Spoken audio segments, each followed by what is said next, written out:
ದೊಡ್ಡಬಳ್ಳಾಪುರ ನಗರದ ಖಾಸಗಿ ಕಲ್ಯಾಣ ಮಂಟಪದಲ್ಲಿ ನಡೆದ ಸುದ್ದಿಗೋಷ್ಠಿಯಲ್ಲಿ ನೇಕಾರ ಹೋರಾಟ ಸಮಿತಿ ಮುಖಂಡ ಪಿಎ ವೆಂಕಟೇಶ್ ಭಾಗವಹಿಸಿ ಮಾತನಾಡಿ, ಕರ್ನಾಟಕ ರಾಜ್ಯ ನೇಕಾರರ ಹಿತರಕ್ಷಣಾ ಸಮಿತಿ, ದೊಡ್ಡಬಳ್ಳಾಪುರ ಟೆಕ್ಸ್ಟೈಲ್ ವೀವರ್ಸ್ ಅಸೋಸಿಯೇಷನ್, ನೇಕಾರರ ಹೋರಾಟ ಸಮಿತಿ, ಕೂಲಿ ನೇಕಾರರ ಹಿತರಕ್ಷಣಾ ಸಮಿತಿ, ದೊಡ್ಡಬಳ್ಳಾಪುರ ಎಲ್ಲ ನೇಕಾರ ಸಂಘಟನೆಗಳು ಮತ್ತು ಸಹಕಾರಿ ಸಂಘಗಳ ಸಹಕಾರದೊಂದಿಗೆ ಜನವರಿ 5ರಂದು ಬಂದ್ ಕರೆ ನೀಡಲಾಗಿದೆ.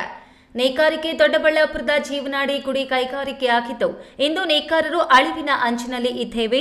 ಲಾಳಿ ಸಹಿತ ವಿದ್ಯುತ್ ಮಗ್ಗಗಳ ಸೀರೆಗಳನ್ನು ಮಾರಾಟ ಮಾಡಲು ಹರಸಾಹಸ ಪಡುವ ಪರಿಸ್ಥಿತಿ ಎದುರಾಗಿದೆ. ಇದಕ್ಕೆ ಮುಖ್ಯ ಕಾರಣ ಸೂರತ್ನ ರಿಪಿಯರ್ ಮಗ್ಗದ ಸೀರೆಗಳು. ಇದಕ್ಕೆ ಕಡಿವಾಣ ಹಾಕುವ ಹಾಗೂ ನೇಕಾರರ ಪರಿಸ್ಥಿತಿಯನ್ನು ಸರ್ಕಾರಕ್ಕೆ ಮುಟ್ಟಿಸುವ ನಿಟ್ಟಿನಲ್ಲಿ ಈ ಬಂದ್ ಕರೆಯಲಾಗಿದೆ ಎಂದರು. ಬದುಕು ಮುಖ್ಯ. ಬದುಕು ಉಳಿಸ್ಕೊಳ್ಳಿಕ್ಕೆ ಬೇಕಾದಂಥ ನೀವು ಯಾವುದೇ ರೀತಿಯಾದಂಥ ಹೋರಾಟಕ್ಕೆ ನಾವು ಸದಾ ನಿಮ್ಮ ಜೊತೆ ನಿಲ್ತೀವಿ ಅಂತೇಳಿ ಅವತ್ತು ಬಂದಂಥ JDSನವ್ರು ಬಂದಿದ್ದರು, CPM ಪಾರ್ಟಿಯವರು ಬಂದಿದ್ದರು, ಕಾಂಗ್ರೆಸ್ನವ್ರು ಬಂದಿದ್ದರು, BJPಯವರು ಬಂದಿದ್ದರು, ಮತ್ತು KRS ಪಾರ್ಟಿಯವರು ಸಹ ಬಂದಿದ್ದರು, ಕನ್ನಡ ಪಕ್ಷದವರು ಬಂದು ನಿಮಗೆ ನಾವು ಬೆಂಬಲವಾಗಿ ನಿಲ್ತೀವಿ ಅಂತೇಳಿ ಹೇಳ್ಬಿಟ್ಟು ಹೋಗಿದ್ದಾರೆ.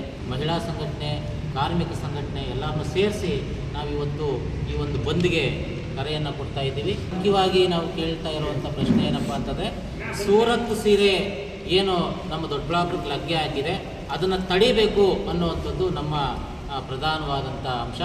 ನೇಯ್ದ ಉದ್ಯಮವನ್ನ ನಂಬಿ ಲಕ್ಷಾಂತರ ಜನರು ಬದುಕನ್ನು ಸಾಗಿಸುತ್ತಿದ್ದಾರೆ. ಆದರೆ ಲಾಳಿ ರಹಿತ ಆಧುನಿಕ ಮಗ್ಗಗಳಲ್ಲಿ ಉತ್ಪಾದಿಸಿದ ಸೂರತ್ ಮತ್ತು ಬೆಳಗಾವಿ ಸೀರೆಗಳ ಹಾವಳಿಯಿಂದ ನಮ್ಮ ನೇಕಾರರು ಸಾಕಷ್ಟು ಸಮಸ್ಯೆ ಎದುರಿಸುತ್ತಿದ್ದಾರೆ. ನೇಕಾರಿಕೆ ಉದ್ಯಮ ಉಳಿಸಲು ಸರ್ಕಾರ ಈ ಕೂಡಲೇ ಮಧ್ಯಪ್ರವೇಶಿಸಿ ನೇಕಾರರನ್ನ ಉಳಿಸಬೇಕು ಎಂದರು. ಈ ವೇಳೆ ದೊಡ್ಡಬಳ್ಳಾಪುರ ಟೆಕ್ಸ್ಟೈಲ್ ವೀವರ್ಸ್ ಅಸೋಸಿಯೇಷನ್ ಪದಾಧಿಕಾರಿಗಳು, ದೊಡ್ಡಬಳ್ಳಾಪುರ ತಾಲೂಕು ಎಲ್ಲ ನೇಕಾರ ಸಂಘಟನೆಗಳು ಮತ್ತು ನೇಕಾರ ಸಹಕಾರ ಸಂಘಗಳು, ದೊಡ್ಡಬಳ್ಳಾಪುರ, ಬೆಂಗಳೂರು ಗ್ರಾಮಾಂತರ ಜಿಲ್ಲೆ ನೇಕಾರ ಸಂಘಟನೆಗಳ ಮುಖಂಡರು, ಸರ್ವ ಪಕ್ಷಗಳ ಮುಖಂಡರು, ಜವಳಿ ಉದ್ಯಮದ ತಜ್ಞರು, ಜನಪ್ರತಿನಿಧಿಗಳು ಹಾಜರಿದ್ದರು. Guruprasad, A news TV, Doddaballapura.